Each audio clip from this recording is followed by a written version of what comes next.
Sénateurs, parlementaires européens, mesdames, messieurs les ambassadeurs, mesdames, messieurs les représentants syndicaux et de filières, mesdames, messieurs les préfets et directeurs, mesdames et messieurs.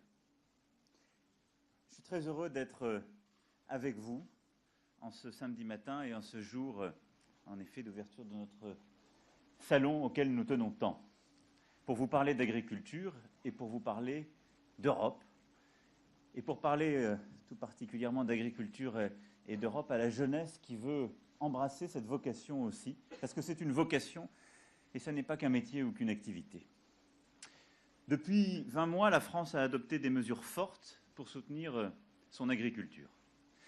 Je n'ignore rien des difficultés du quotidien, des drames qui se jouent encore, de tout ce que, depuis trop d'années, nous connaissons dans certaines de nos régions ou certaines de nos filières. Néanmoins, je constate avec vous que parce qu'il y a eu une mobilisation collective, dans plusieurs secteurs, dans plusieurs régions, les choses sont en train de s'améliorer. Avec les États généraux de l'alimentation, puis la loi alimentation, avec le relèvement du seuil de revente à perte, l'encadrement des promotions, le recours possible en cas de prix abusivement bas, le gouvernement a pris à bras justement l'enjeu de la répartition de la valeur entre ceux qui produisent, ceux qui transforment et ceux qui distribuent les produits agricoles. C'était attendu, soutenu depuis de nombreuses années, en particulier par l'ensemble des syndicats agricoles, je dois le dire, et ça a été fait. Les plans de filière ont également permis d'obtenir des avancées majeures, objectifs en matière de montée en gamme, contractualisation, et peu à peu s'organise un système où la valeur doit revenir et reviendra pour une juste part à celles et ceux qui produisent. Et nous avons fait sur ce sujet un pari, le gouvernement avec le Parlement, celui de responsabiliser les filières. Et ce pari commence à porter ses fruits. Dans des secteurs comme la volaille, l'œuf, la pomme de terre, la transparence est aujourd'hui faite sur les indicateurs de coûts de production.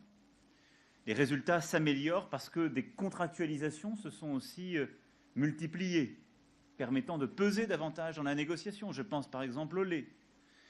Et nous obtenons ainsi de bons résultats dans les négociations en cours.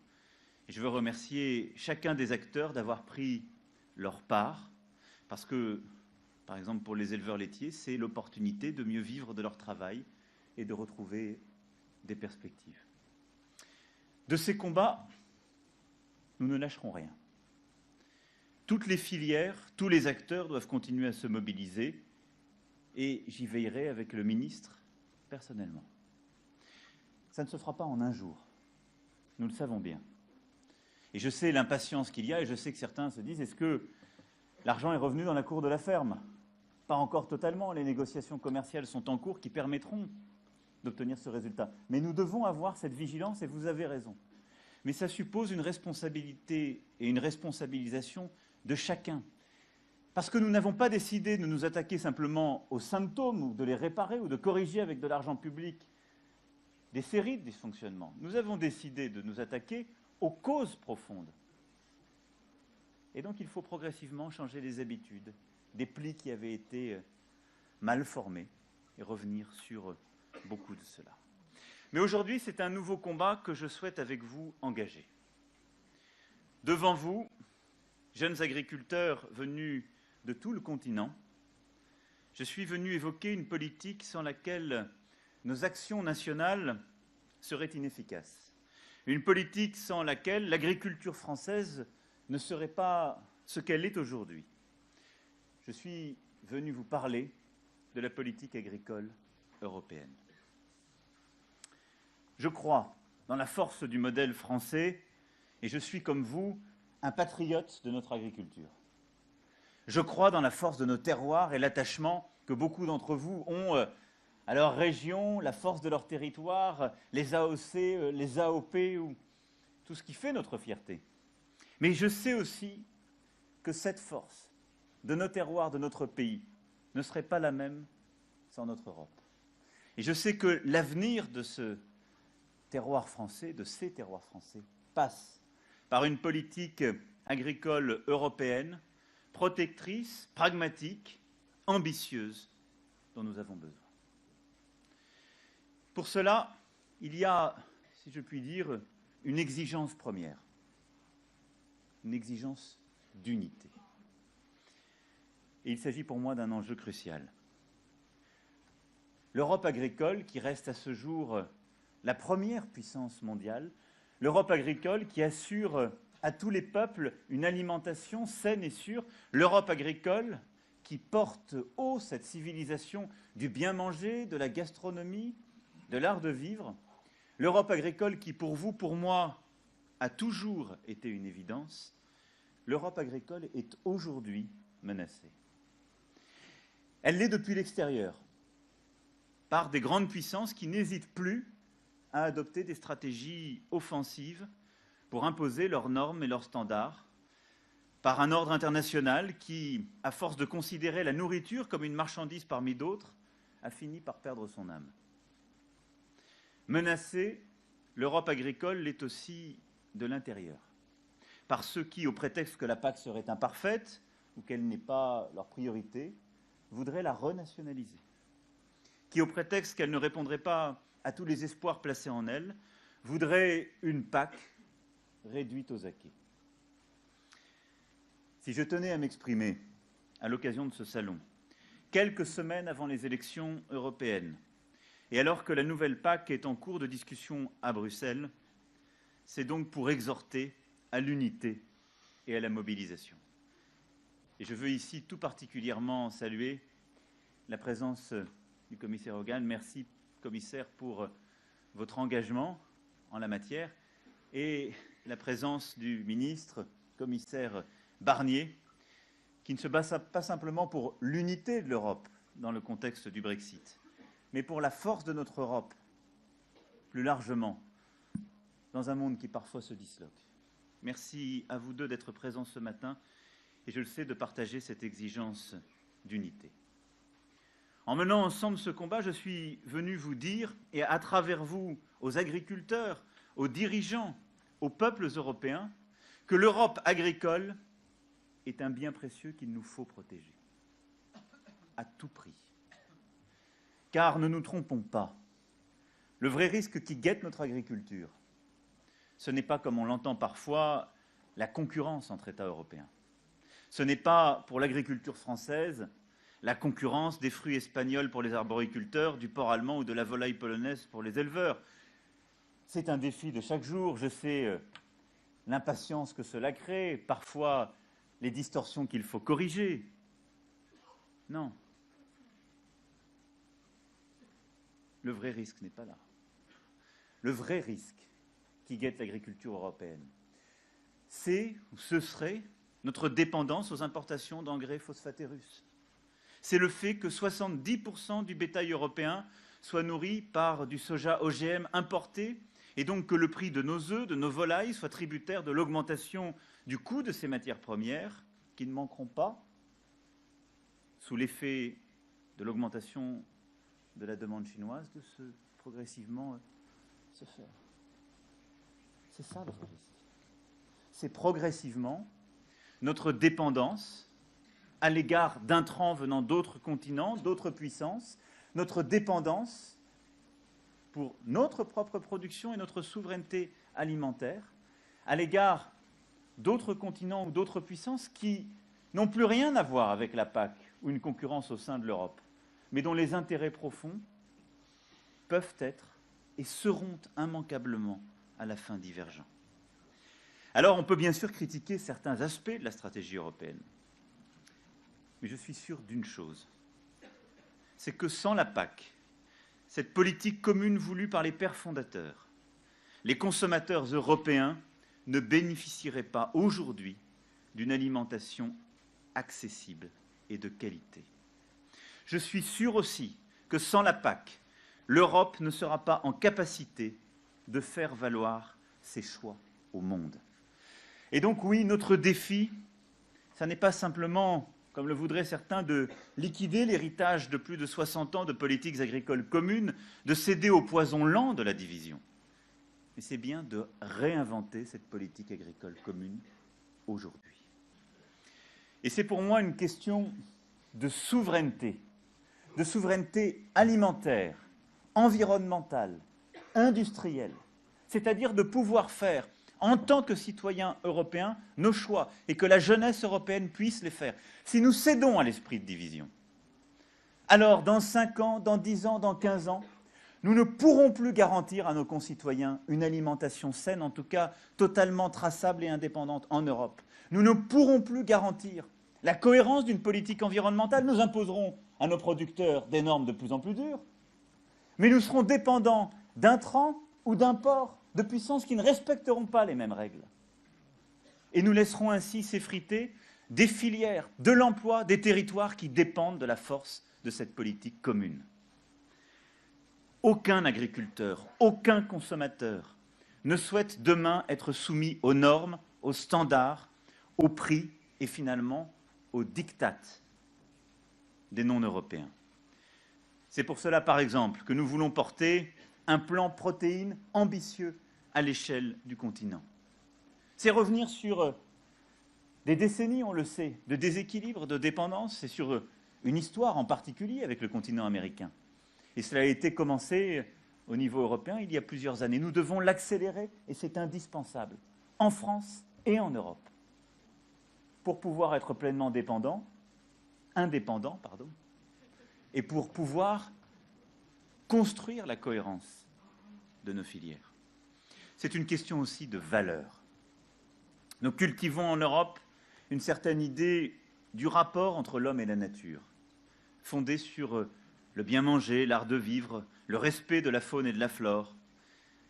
Et je crois que personne ici ne veut y renoncer. Et défendre ces valeurs, c'est vouloir que celles-ci, qui sont portées de manière inédite en Europe, puissent prospérer. Et vous le voyez, tous ces enjeux que je suis venu partager aujourd'hui avec vous, vous qui aurez à les mettre en œuvre, à décider des choix à prendre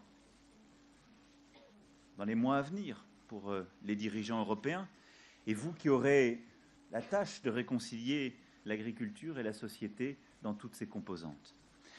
Ce que je crois, et ce que défendra la France, c'est que la prochaine politique agricole européenne a d'abord besoin de cette unité. Et ensuite, c'est que cette politique agricole européenne doit tenir 3 promesses pour sa jeunesse agricole. Une promesse de protection des agriculteurs et des consommateurs. Une promesse de transformation de notre modèle vers toujours plus de valeur et plus d'écologie. Une promesse enfin d'anticipation en misant sur la recherche et en assurant le renouvellement des générations.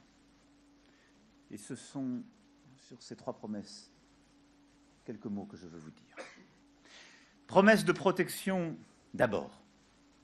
L'agriculture est un secteur fait d'engagés qui consacrent leur vie à garantir l'un des droits les plus fondamentaux de l'homme, se nourrir. Et cet engagement oblige. Et c'est pour ça que je disais il y a un instant que notre alimentation, que la nourriture ne sera jamais une marchandise comme les autres. Cet engagement oblige la société à un devoir de protection vis-à-vis de toutes celles et tous ceux qui nous nourrissent. Et ce devoir de protection, ceux qui ont imaginé puis appliqué la politique agricole commune ne l'ont jamais perdu de vue. Quelle que soit la forme des dispositifs déployés, quotas, aides directes, la PAC a toujours cherché à protéger les agriculteurs. Pour cette raison même, c'est une histoire qu'il nous faut poursuivre. Et si la France défend en ce moment à Bruxelles un budget ambitieux pour la PAC, un budget qui doit traduire les conséquences du Brexit, mais pas plus, et pas pour 1 euro de plus, si la France défend ce budget à Bruxelles, c'est avant tout pour cela, pour que ce devoir de protection que nous avons vis-à-vis de celles et ceux qui nous nourrissent soit honoré aujourd'hui comme hier. Et qu'on n'aille pas me dire que ce budget qui consiste à protéger viendrait protéger contre le changement ou du changement. Il faut ne pas avoir regardé l'agriculture européenne, et au premier chef l'agriculture française, pour voir les changements qui ont été effectués. Qu'on me dise combien de professions ont été ainsi bousculées par les changements depuis tant de décennies. Non, c'est précisément que ce ne sont pas des professions comme les autres. C'est précisément que ce ne sont pas des engagés comme les autres. Et ceux qui ne veulent pas voir cela nous font courir un risque fondamental. C'est de voir disparaître des filières entières. Et donc de construire notre dépendance, là encore, à l'égard de l'extérieur. Doit-on pour autant tout figer? Doit-on renoncer à simplifier notre système? Je ne crois pas. On peut protéger et réaffirmer cette ambition et vouloir et pouvoir faire mieux. En France, c'est notre pays, je dois bien le dire, en est responsable. Nous avons un système qui est trop complexe à cet égard. 9500 mesures agro-environnementales. Bon courage. Doit-on ignorer les distorsions fiscales ou sociétales, sociales qui existent entre les différents pays? Bien sûr que non. Et en même temps que nous garantissons les moyens financiers alloués à la PAC, nous devons sinon la refonder, au moins la faire évoluer très fortement. L'enjeu principal, c'est de mieux prendre en compte les aléas comme les catastrophes climatiques, les chutes soudaines de prix, c'est de mettre en place au niveau européen une gestion performante du risque. La vraie protection est là. Celle-ci est en effet aujourd'hui imparfaite. Et j'ai dialogué avec nombre d'entre vous qui ont encore récemment vécu pour les uns une sécheresse très dure ou une sécheresse à nouveau, si j'ose le dire ainsi, très dure, des inondations pour d'autres. Et je vous ai vu pour certains la boule au ventre en guettant l'évolution de cours boursiers qui ne dépendent pas de vous, mais d'un marché aveugle adossé à la volatilité des prix, qu'il s'agisse du pétrole ou d'autres matières premières. C'est ça aujourd'hui, la réalité de nos agriculteurs. C'est l'angoisse à l'égard de tas d'aléas face auxquels on ne peut rien. On ne peut rien face à l'aléa climatique.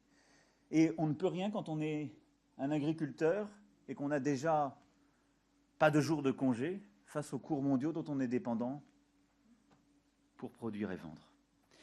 Et donc, face à tout cela, et pour y remédier, je prends ici l'engagement que soit inscrit dans la nouvelle PAC l'objectif de protéger les agriculteurs d'Europe des risques climatiques de marché inhérents à votre métier.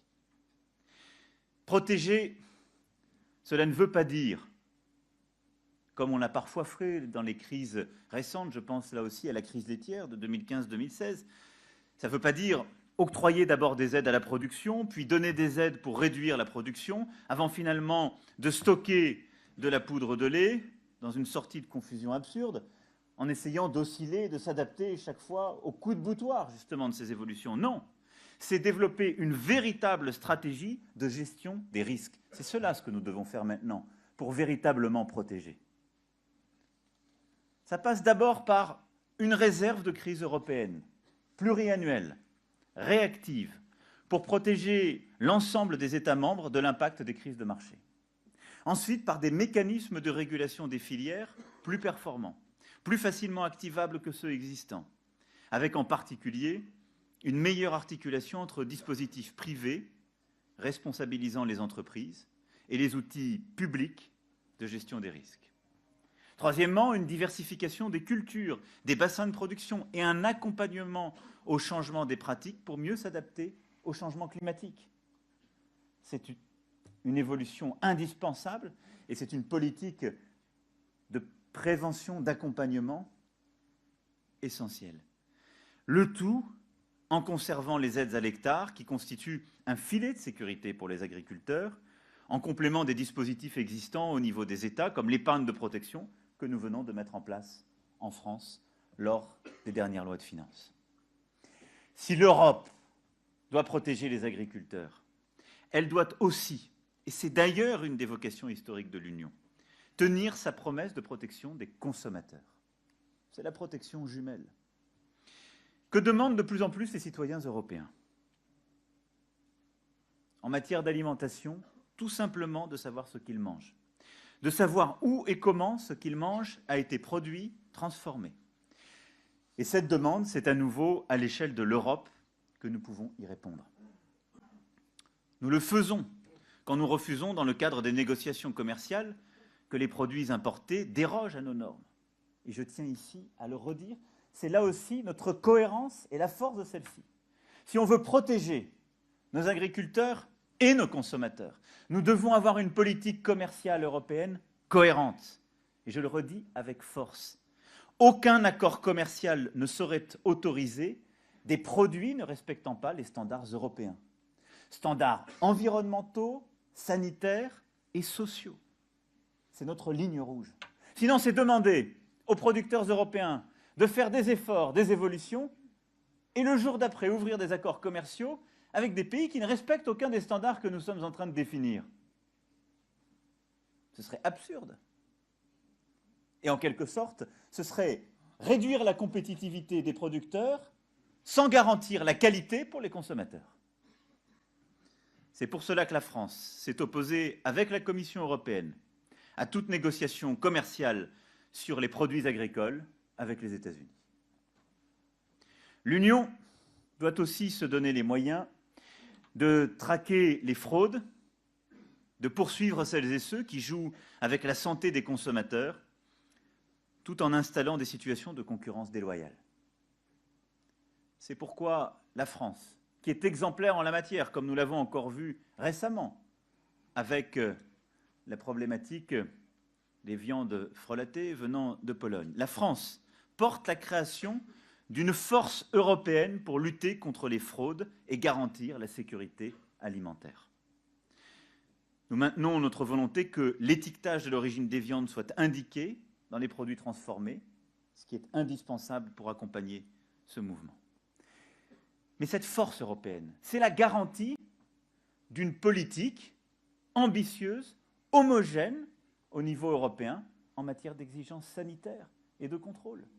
C'est la garantie qu'on apporte qu'il n'y ait pas une forme de dumping sur la qualité de notre alimentation, qu'il y ait en quelque sorte des points d'entrée ou de faiblesse au sein de l'Europe où on accepterait moins de contrôle, moins de qualité et donc la circulation d'une alimentation moins exigeante pour nos consommateurs. Face à ce sujet crucial, il nous faut être plus exigeants encore. Dans de nombreux secteurs se développe actuellement la technologie de la blockchain qui permet de garantir la provenance et la traçabilité d'un produit. Faisons à cet égard de l'Europe l'avant-garde de la data agricole en développant des outils qui permettront de suivre chaque produit, depuis la production de la matière première jusqu'à l'emballage, en passant par la transformation et le transport. L'innovation est là, et elle est là dans le monde agricole. Il faut l'utiliser à plein car elle est au service de l'excellence, partagée, et elle sera, elle aussi, au service du consommateur. C'est ainsi que nous pourrons faire preuve de plus de transparence pour renouer une vraie relation de confiance entre nos concitoyens. La deuxième promesse, c'est la promesse de transformation vers la qualité et l'écologie, qui réconcilie, là encore, l'aspiration des agriculteurs, la préférence collective des consommateurs. Avec le soutien aux agriculteurs, la PAC répare un peu des imperfections du présent et des erreurs du passé. Elle doit aussi veiller à préparer l'avenir en incitant les agriculteurs à investir, à innover, à accélérer la transition. Et de ce point de vue, le combat prioritaire est celui de la valeur. Le défi de l'agriculture européenne pour demain, ce n'est pas de faire moins cher que les poulets brésiliens, le lait néo-zélandais ou la viande produite par les feedlots brésiliens. Non.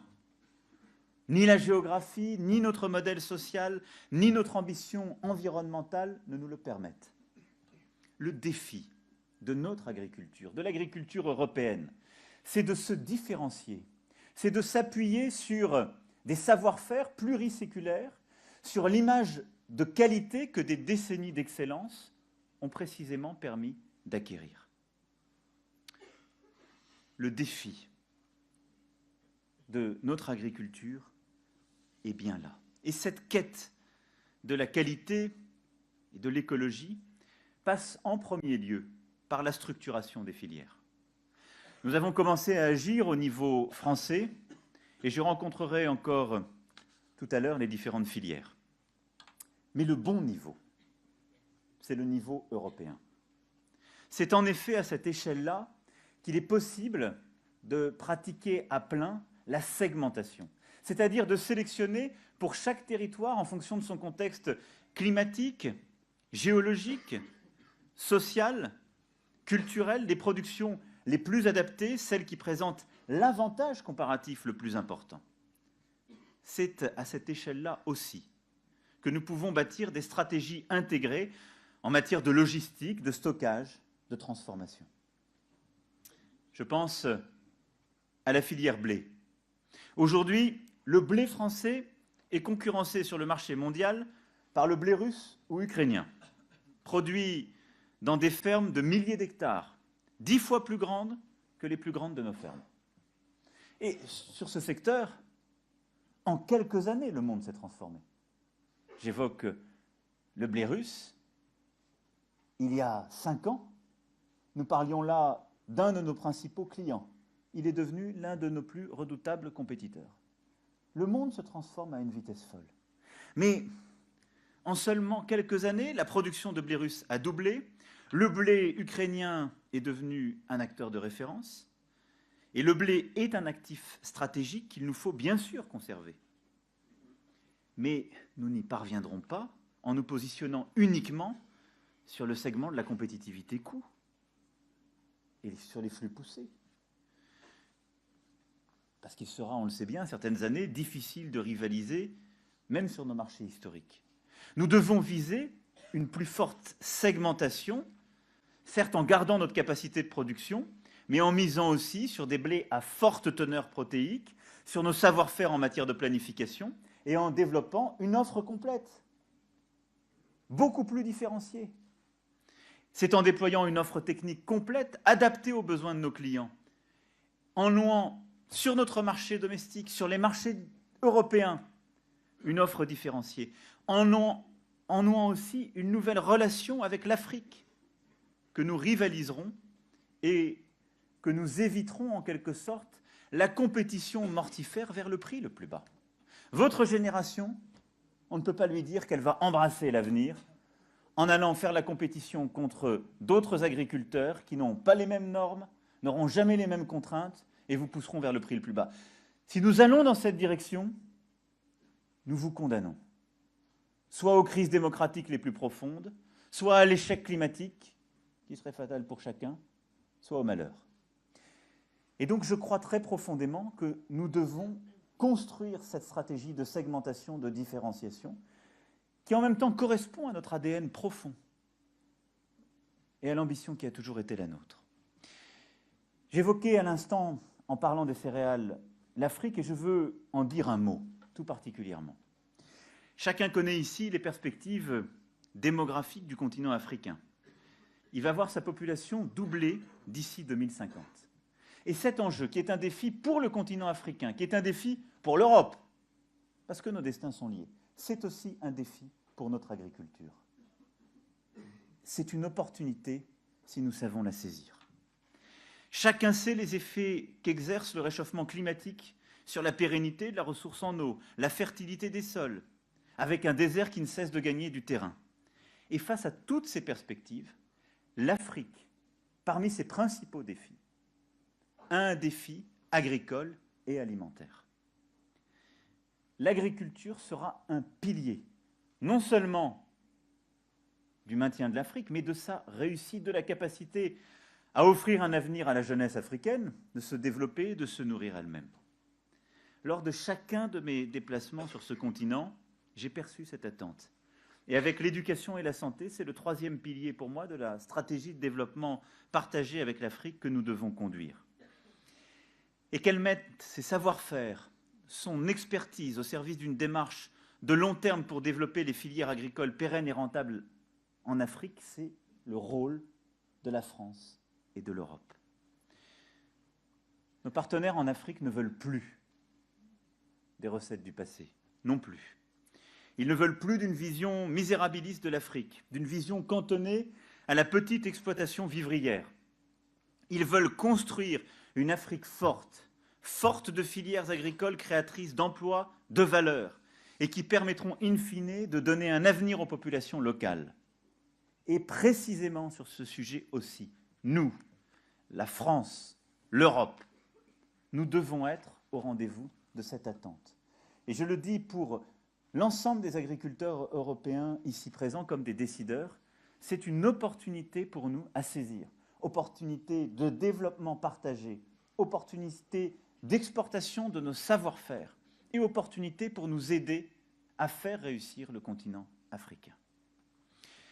Vous l'aurez compris, nous devons donc définir des stratégies européennes, filière par filière.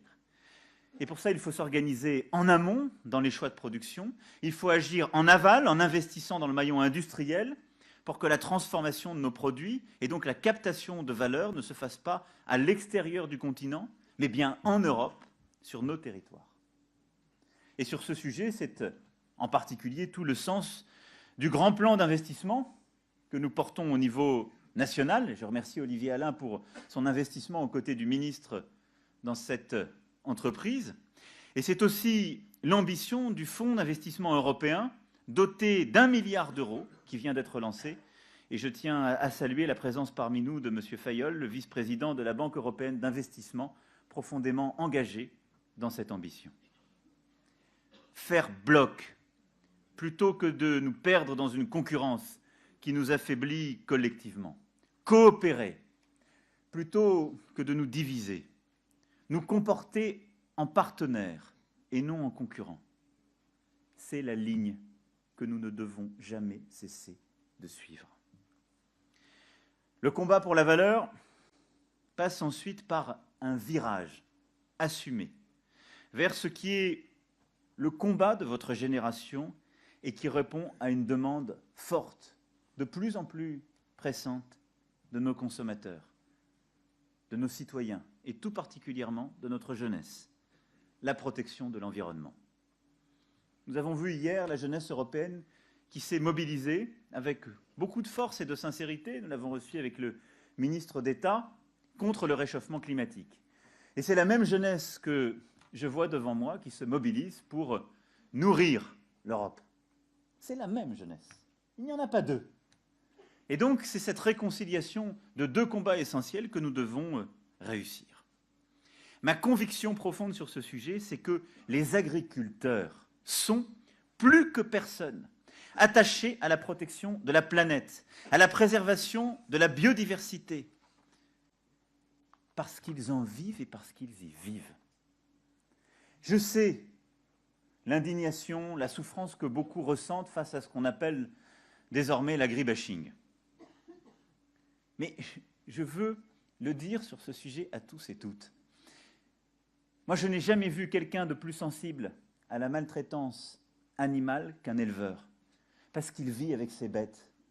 Parce que celui qui se réveille la nuit quand il y a un velage, celui qui se lève avec l'anxiété quand la maladie arrive, c'est l'éleveur. Je n'ai jamais vu quelqu'un d'aussi anxieux pour le changement climatique, le réchauffement, qu'un agriculteur, parce que celui qui en vit les conséquences, chaque semaine, chaque mois, qui tremble devant la sécheresse, qui vit les conséquences de l'inondation, c'est l'agriculteur. Et il n'y aurait pas d'un côté des consciences du monde qui ne vivraient pas au milieu de lui, et de l'autre ceux qui seraient les pieds dans la glaise et qui seraient contre le changement. Mais dans quel monde veut-on vivre ? C'est faux. Simplement, nous avons un monde à faire, avec les contraintes du quotidien.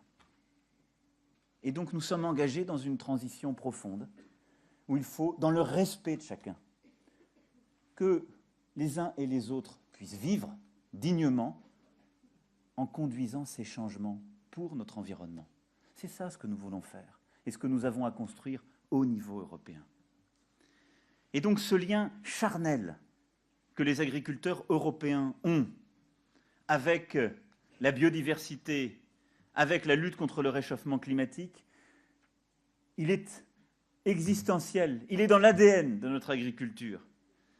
et ma conviction profonde, c'est que les agriculteurs, en particulier les jeunes que vous êtes, doivent devenir les premiers militants de la transition écologique. Encore faut-il, là aussi, que les pouvoirs publics créent les conditions de cette transition. Nous avons commencé à agir en France, il faut porter cette transition au niveau européen. La France est depuis longtemps très en pointe sur le développement de la certification environnementale, de la bio, des mesures agro-environnementales. Et ceci n'a pas commencé il y a 20 mois, je le dis avec beaucoup d'humilité. C'est une conscience qui a été portée par les agriculteurs, par les militants environnementaux qui ont aussi poussé les pouvoirs publics depuis des années et par nos prédécesseurs. Nous pouvons et nous voulons aller encore plus loin aujourd'hui, en proposant qu'une part significative de la prochaine PAC soit consacrée à l'environnement. Et parce que préserver la planète n'est pas une option, ce budget devra concerner, à part équivalente et de manière obligatoire, l'ensemble des États membres. Notre politique agricole doit également favoriser la diversification des activités. Oui, il faut encourager la production d'énergie renouvelable. Oui, il faut favoriser les initiatives visant à accroître la capacité de stockage carbone dans les sols. Et c'est le sens du projet 4 pour 1000 initié par la France. Oui, il faut que la PAC consacre davantage de moyens à rémunérer les services environnementaux rendus par les agriculteurs pour lutter contre l'érosion des sols, préserver les paysages, entretenir les forêts, stocker le carbone, préserver la qualité de l'eau, protéger les abeilles, cette faune, cette flore qui fait la richesse de notre continent.